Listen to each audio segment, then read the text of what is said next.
You are now listening to the National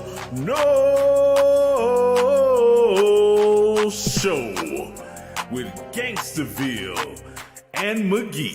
The National Show, the National Show, the National Show, no show, no show. The National Show, the National Show, the National Show, no show, no show.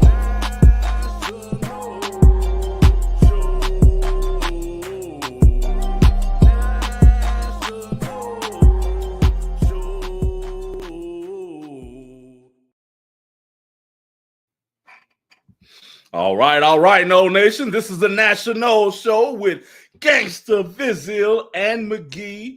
Make sure you subscribe on our YouTube channel. That's YouTube at National, Nationole.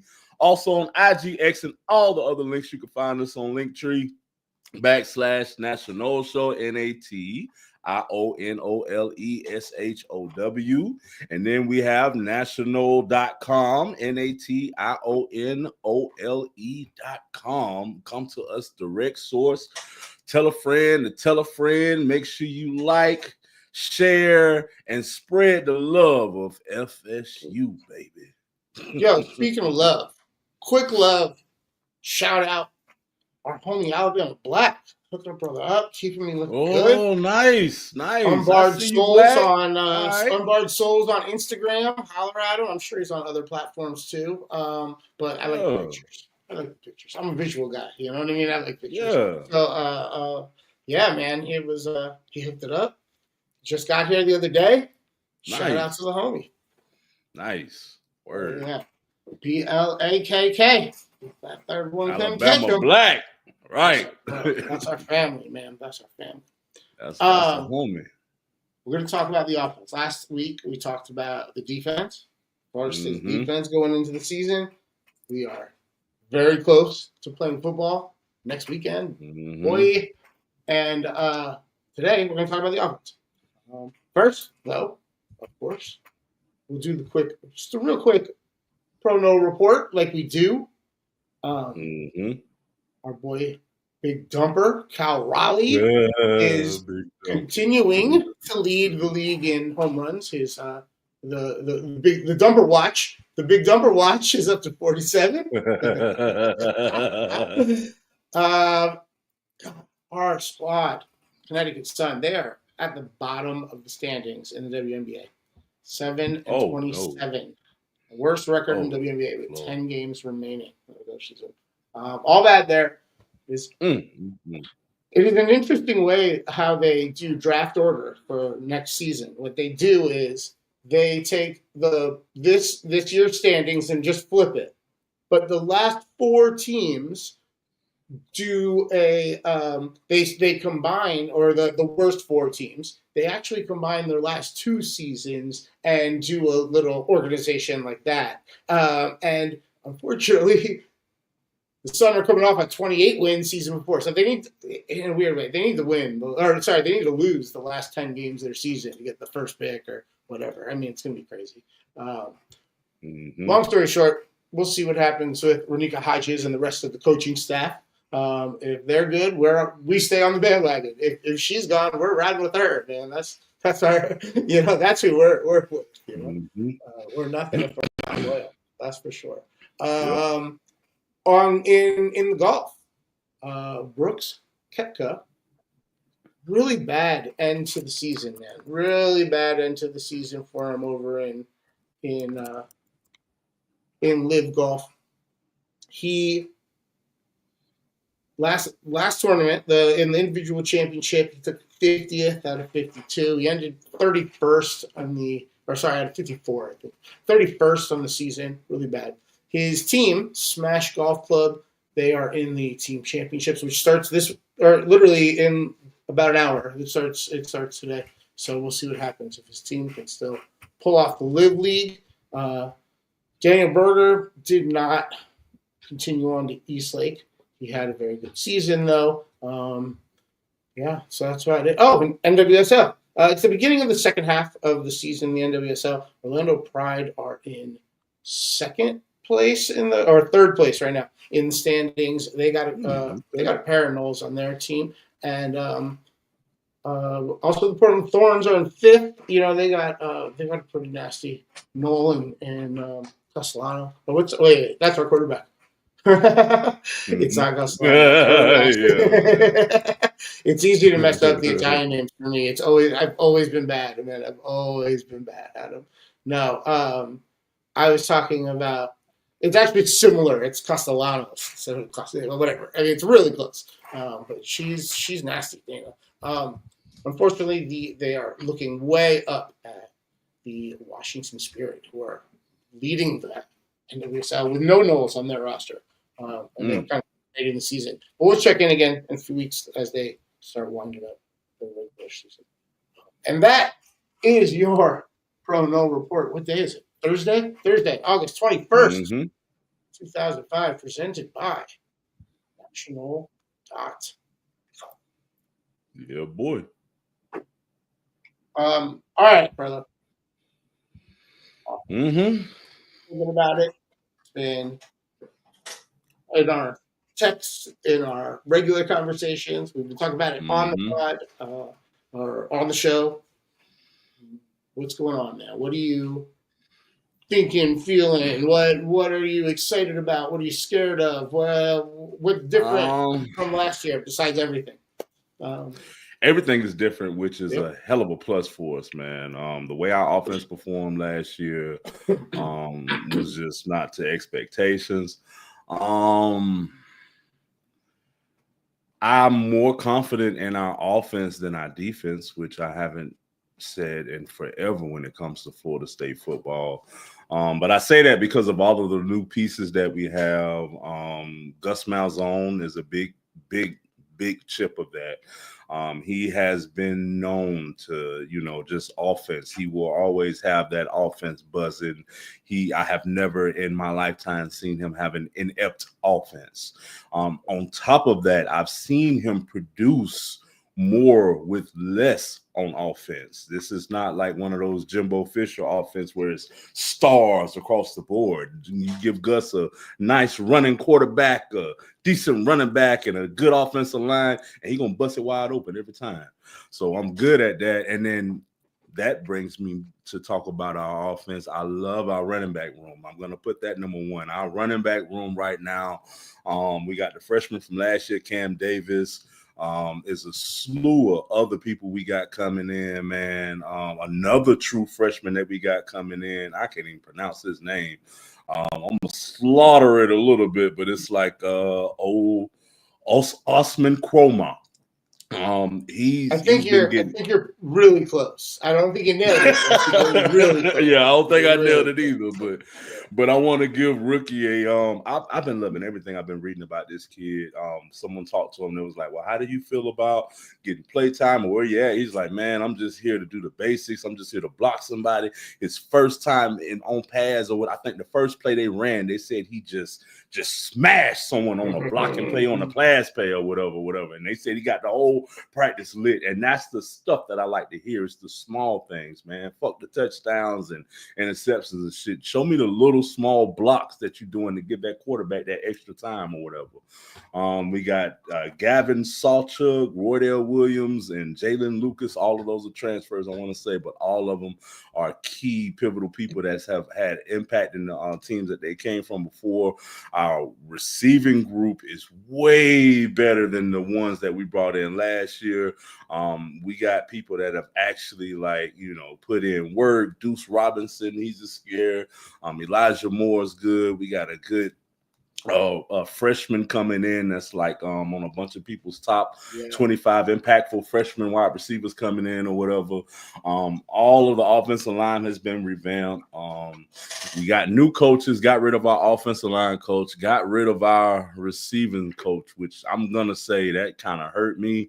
I agree with the decision, it's a business move. If you don't do good in this area, then this area has to be replaced. Right. But we have different needs out of that position group with the new offensive coordinator. Right. It could just be they don't really vibe.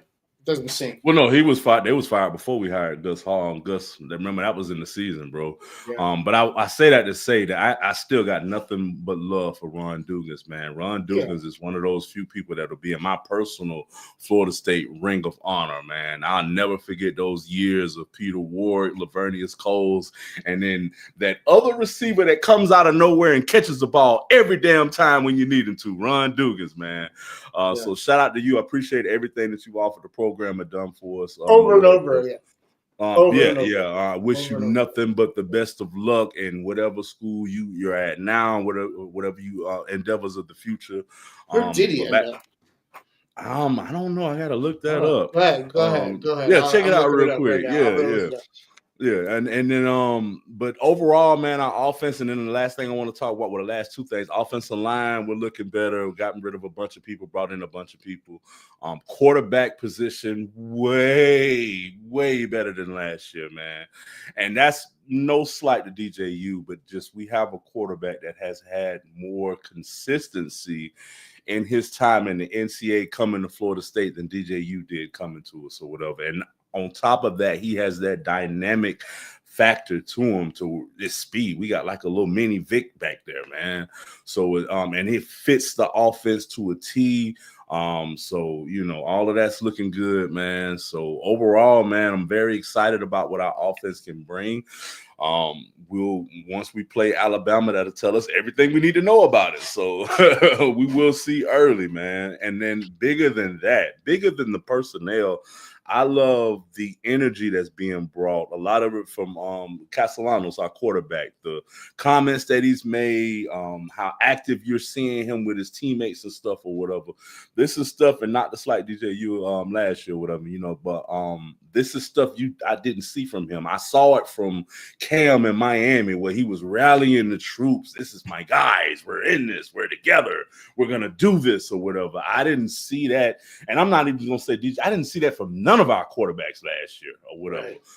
But I see it already from Castellanos, not to mention he got a little bit of chip on his shoulder from coming off of Boston College and, you know, the little interactions they've been having with their coach. Right. You know, the head coach quarterback going back and forth. I like a quarterback with a little style and swag and an attitude, right? Like and an attitude. I'm cool with this. I'm interested to see how it plays out. That's where I'm at. I'm really it's adding to my excitement for the season tremendously. Yeah, I will say I'm more excited this year than last year. Last year was just like, I don't know, like let me see, like I don't.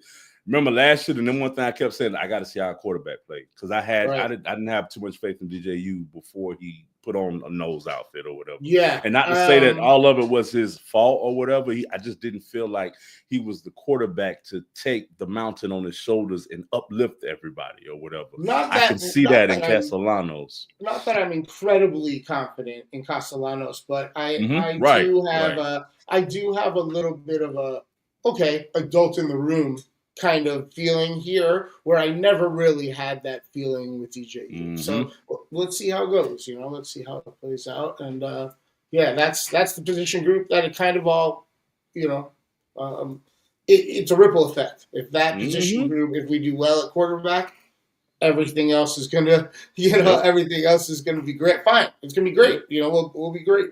And if we don't do well at quarterback, we're gonna have a whole situation. But don't forget about this. Castellanos gave us a run for our money. People look at last year, but think about the year before. This is the Jared Verse and JT year. Yeah. No, Castellanos, he gave that team a run for their money or whatever. So throughout his college career, he's never been scared of the moment. He's never been scared of big games. You know what I mean? He's a tough kid. You know, all the stuff, all the cliches, right? Like he's good. I'm glad he's with us, man. I'm glad he's our guy. Oh yeah.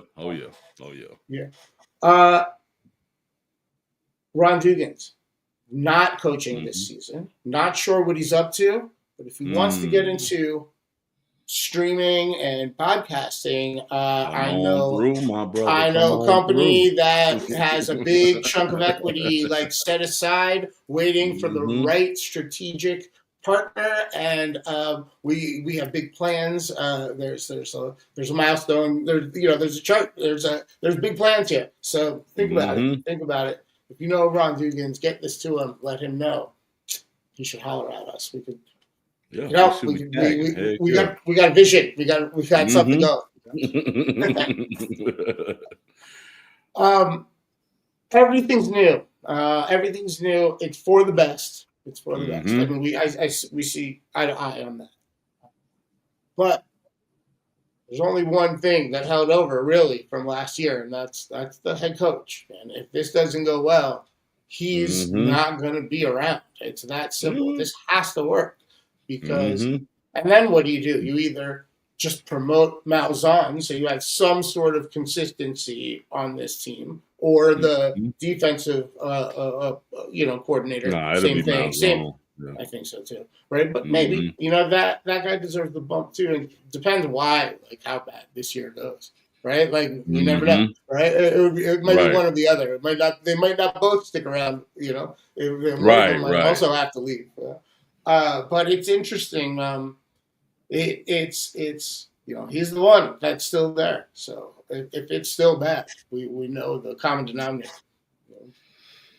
Yeah, man. And I don't know if you've seen those comments made recently by one of our former receivers, Hakeem Williams. He transferred to Colorado, and he said something along the lines of about developing at the wide receiver position. He's like, "Oh man, things are swinging this way. It's like a whole nother level or what you call it or whatever." And again, this is no direct effect on Ron Dugans or whatever, because I think a system is run from top to bottom or whatever. So our potential future business partner, Ron Dugans. Exactly, or whatever. And what you're looking at with Colorado, I feel Deion runs a tighter ship, or whatever, so to say. But in those comments, like, it kind of gives you a peek at, what was going on with us before. Like I always told you, I say we haven't developed a receiver in a couple of years or whatever. And it's bigger than receiver. JT was the last quarterback that we've developed or whatever. All this culminates to what you said this year. I feel like it's a win-win situation for Florida State fans, because either we're going to see a team rise back to the dominance where we used to be, or we're going to see an institution that's going to put us back into that place with a different personnel.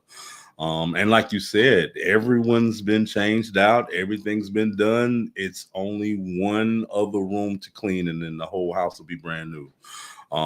So, and that's not saying that I or we wanted to go in that direction. That's just business and what it is at this point. No, man, I'm clear, man. We want to win. Right. We want to win, and we want to win. Not only do we want to win, we want to win now. We want it to work out for Coach. I still believe in Coach. I ain't gonna lie. I still believe in Coach. I'm cheering not only for Florida State, but I'm also cheering for Mike Norvell this year, man. He's a very good guy. He's one of the few people that really reminds me of like a younger version of Bobby Bowden and the connection that he has with the players and stuff or whatever. And I would love to keep that. I would love to keep continuously continuity going with the team or whatever. Even with the changes. Yeah, continuity. That's the word I'm looking for. Yeah. Right. But at the same time, we all have a job to do, and if we don't do our job, whether we're the head coach of a football team or the trash man, you're getting replaced. So it is what it is. We were super supportive of Jimbo until we weren't. Oh yeah. We were super supportive of Willie Taggart until we weren't. We were and obviously we were super supportive of Bobby Bowden. But heck. I remember the very end, it ended, not everybody was as respectful as they should have been. Right. We were there. And that was our era. Right? We were running that town. We knew all the things that was going around town. We were out and about. We were in the streets. We knew everything. Like we saw everybody. Right? So it's this is no different. Right, we will be supportive. We want it to work. We got our coaches back, just like we had Bobby's back, Uncle Bobby's back for 30 fucking years or something, 35 years. Yeah, heck yeah. Norvell can stay for the rest of his career, and I'll be a very happy man. But the job requirement is we are in a fucking bowl game every year. The job requirement is we are in the if there's 14 or 16 playoff teams, we better be one of them, man. Right. That's it. Right. That's the job.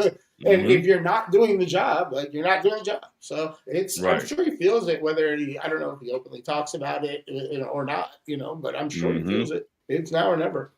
Yeah. Shit is real. Yep.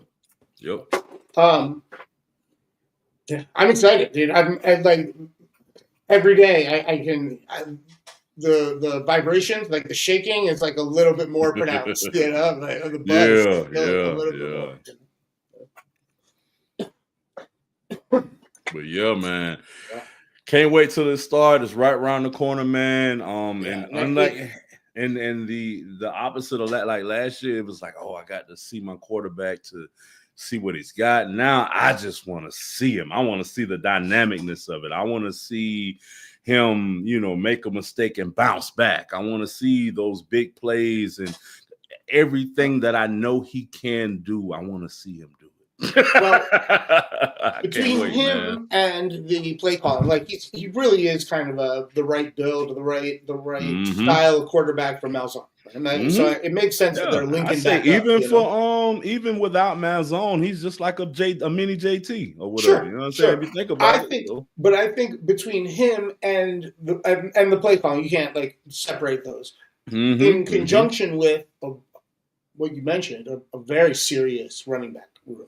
Right, there's depth there, and there's some different styles there. Like that's what you want in a running back. You want dynamicness so that you can pick and choose for the situation. But if you have two running backs out there plus Castellanos as your quarterback, you can do some really interesting things on the ground.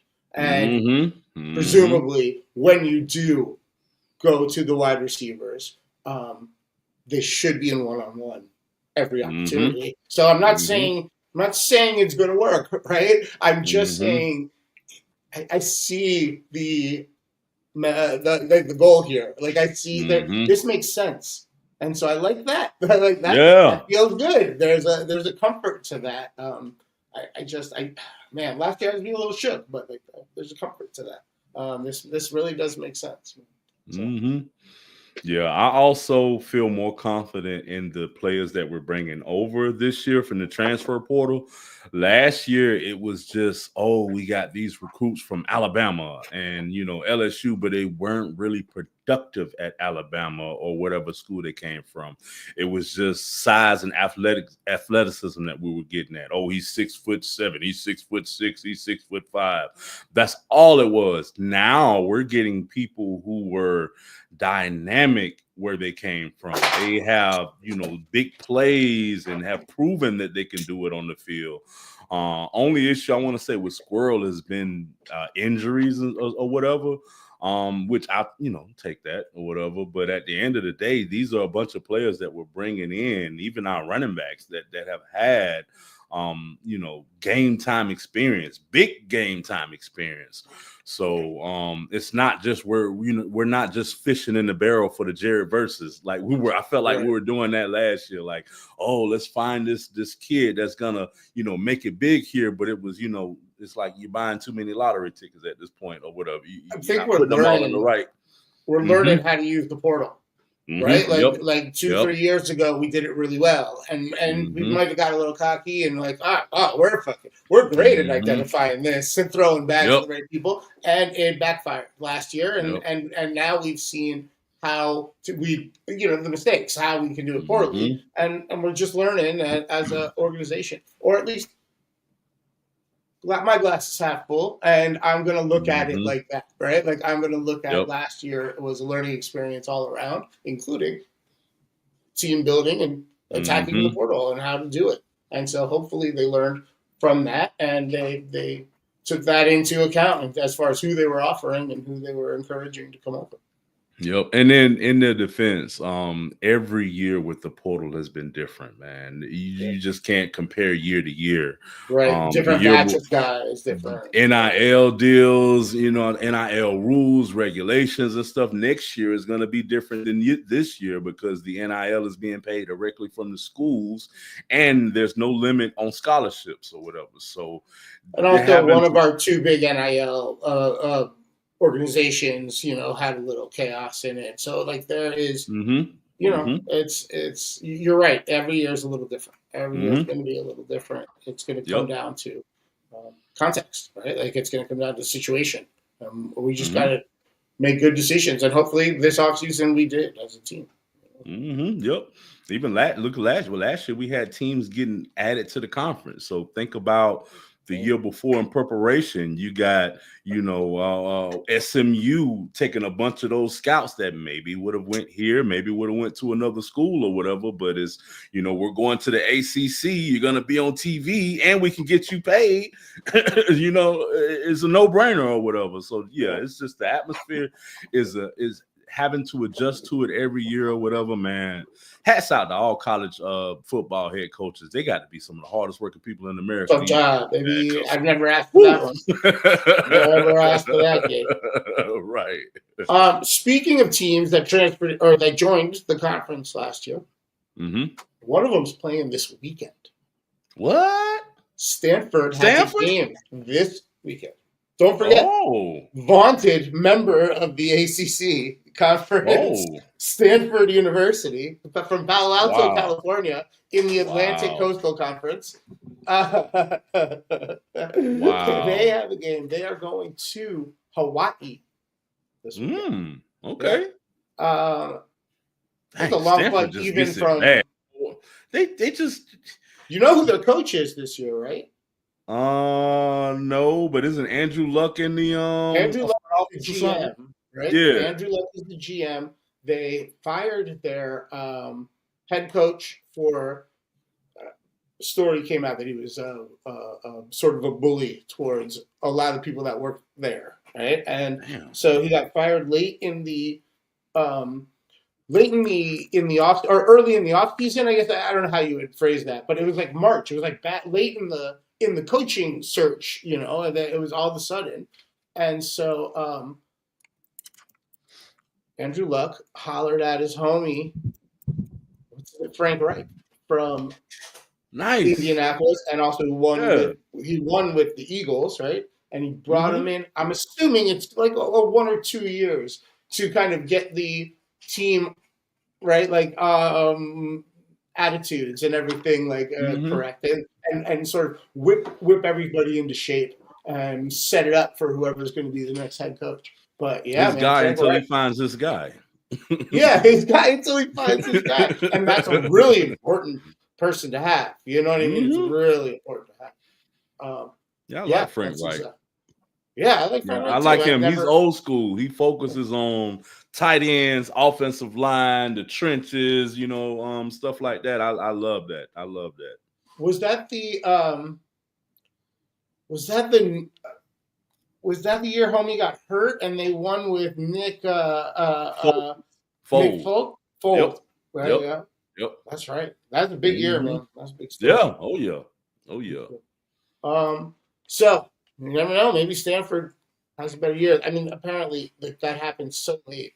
It barely affected recruiting. It's sort of just weeding out people you don't want around at this point. It's not. You didn't really have too much of a chance. I guess they had a little bit of a chance in the spring. There's that second portal window, right? So maybe they brought in a couple players then, but for the most part, it's uphill battle for Stanford. They were really bad last few years. The beautiful thing is with the portal, man, you got to have a quick turnaround. Deion Sanders showed that with Colorado. So, and then now with the amount of players you could bring in and NIL and everything like that, just think of how easy it is to turn a program around now versus 20 years ago. We was like in the mix of it, bro. Like we're going to give you 3 years because they knew, you had to recruit. You couldn't just do transfers. They had to be that freshman. You had to wait till that freshman was a sophomore or a junior. And now I got all my people in place. And then it was a surprise. Either all of those 3 years was perfect and to set you up for everything you needed, or all of those 3 years was just in vain and you got to hit the reset button. So now it's just like the NFL. You can hop in free agency and grab 30, 40 different players to bring in from other teams, 20, 30 recruits, and bam, that's a brand new team. I'm really interested to see Colorado post Travis Hunter and same Shedeur. Yeah, Shedeur Sanders. Yeah, same year, bro. Bill Goldberg, the football player turned wrestler and retired legend wrestler, right? His son Gage is a linebacker on that team.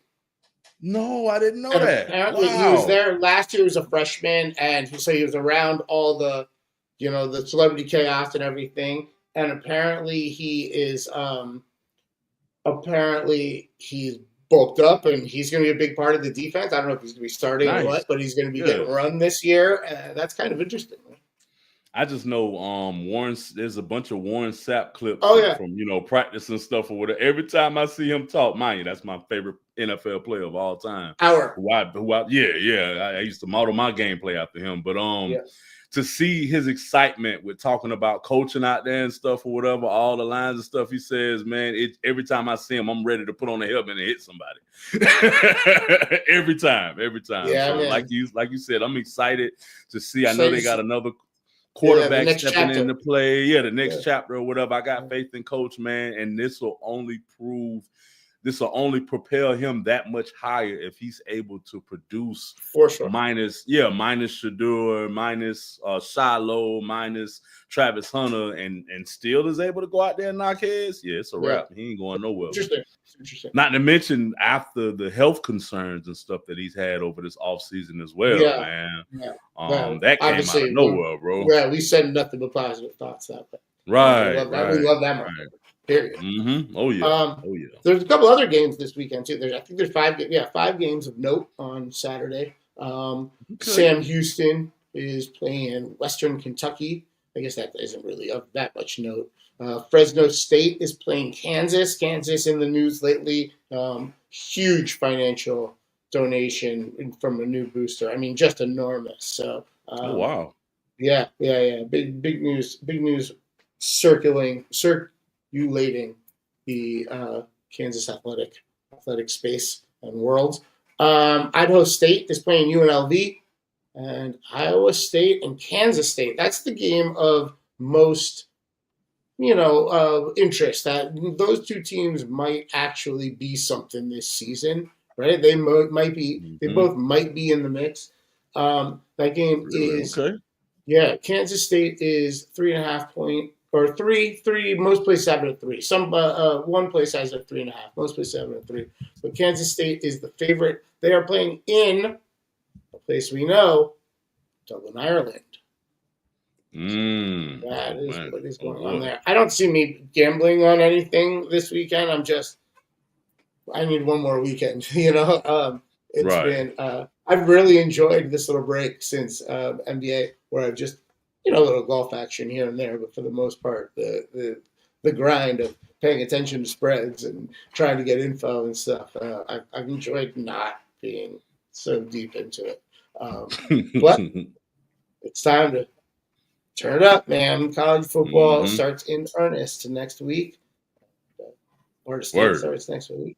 So it's go time. And the NFL's right there, right behind it. Yeah. I'm excited, man. I'm very, very excited about my teams this year. All of my teams, man. Florida State, I feel like we'll be in a lot better position. Tampa Bay, I am. Oh man, I'm probably if I can't go to the game because I'm probably gonna hop on a damn ship if I do. I sent you a link. Remember, I sent you the link for the pirate ship for sale that I found. Yeah. No, trust me, I am in, bro. My idea. Oh man, right? We get a place on the water near Tampa. It doesn't have to be like on the water, but on a little tributary off the bay, right, with a dock. We can Airbnb the house out, and we can rent out the boat to events. And we start a little event company. We rent that thing out for a special event. and people who want to use it for the day. And then when we do want to go to games, we got it. And we can pull up our pirate shit. Yeah, take tailgating to a whole other level, bro. Whole nother level, man. But yeah, man, just between Tampa Bay, FSU, LA Lakers, I'm feeling good about this upcoming year. Healthy Luka. Yeah, healthy Luka, brother. Yeah, healthy slim Luka, man. Watch out, I love that everybody's talking about the Lakers. I love that everybody's talking about the Lakers. I love that everybody's talking about the Spurs. All right. Just watch out. The Denver Nuggets had a pretty good offseason too, bro. We are a better team this year. I hope so, man. Adds depth. Like now you got to deal. There's attitude out there. Like there's attitude. People aren't going. You're not. You know what you're not going to see? You're not going to see Jokic with all those red marks from getting slapped up because Aaron Gordon and Valanciunas are out there, and they're gonna. There's going to be consequences to actions and shit like that. Like it's going to be fun to watch the Nuggets like be tough this year. They're going to be a tougher team than they've ever been. I'm excited. I hope so, man. I've been hearing a lot of reports of possible trades of Jokic, and that kind of disdains me because I really. That's not what that meeting was about. That's not what that meeting on the boat was about with LeBron's agent and Jokic's agent. They are investing in an international league that's going to be starting. Yeah, I read about that. Yeah, that's what that meeting was about. And that's fucking awesome. If the NBA was smart, they would be ahead of it. They would be ahead of us. They would encourage it. They would like it's fucking good. But whatever. Right. We're going to see a PGA versus LIV type thing happen in in basketball. I'm about it. I love that shit. I love love the evolution of professional sports. I think it's great. Yeah. It reminds me of when the XFL came out and it kind of pushed the NFL at that point or whatever, because it was like we knew it was gonna fail or whatever, but it was so good that the NFL was like, hey, we got to step our game up. We got to change some rules around to go for offense or whatever and put more points on the board. We got to take some of these athletes and bring them to the NFL or whatever. But they could have acquired it and they could have used it as a spring league and minor league and a way for guys that will play their way in, and they chose not to. Now, that was temporally probably appropriate. But nowadays, I imagine they might approach that differently. XFL showed up with a lot more engagement than these two or whatever the spring league is now even has now. So like now maybe they would buy it. I would think the NBA should start taking over international leagues and start incorporating it into the structure. I still think there should be promotion relegation between G League and the NBA, and then you start incorporating other leagues. But I actually think that's why they're against it, is because any other league is going to rival their G League they got or whatever. Yeah, so that's why they don't. Yeah. That's the ridiculous part. I agree. You should put them on the same level, have them play each other. Whatever. There's so much money to be made. But I even think of a whole different podcast. You should come on. You should come on. You should come on Bet Your Action. You should come on the regular show. We're supposed to be talking about national business. Right. The national business of the Seminoles, hence national. There you go. It only took us 2 years or whatever. We finally found the tagline. Damn. All right, let's wrap this up, man. This was fun, dude. I like doing the show with you. We'll do it again next week. We do this Thursday mornings. We record it live on YouTube. Check us out. It is youtube.com/@national, NATIONOLE. It is then available there and on national.com, NATIONOLE again, where you'll also find all our links. You can also find all our links on Linktree/National Show. Gangsterville also on Linktree. Check him out. He has all his social links and also has links to all the platforms where you can listen to his music. It is dope. There's more coming out soon. Check him out on all the platforms. Like him, download him, share him from all those platforms. That's the best way to support your friends that make music. Gangsterville is a good friend to support. I think that's everything. I tried to do it quick because we kind of went long. That's cool. It's about to be football time, baby. All right. Go Noles. Go Noles. And you have just finished listening to The National Show with Gangsta, Physio, and McGee.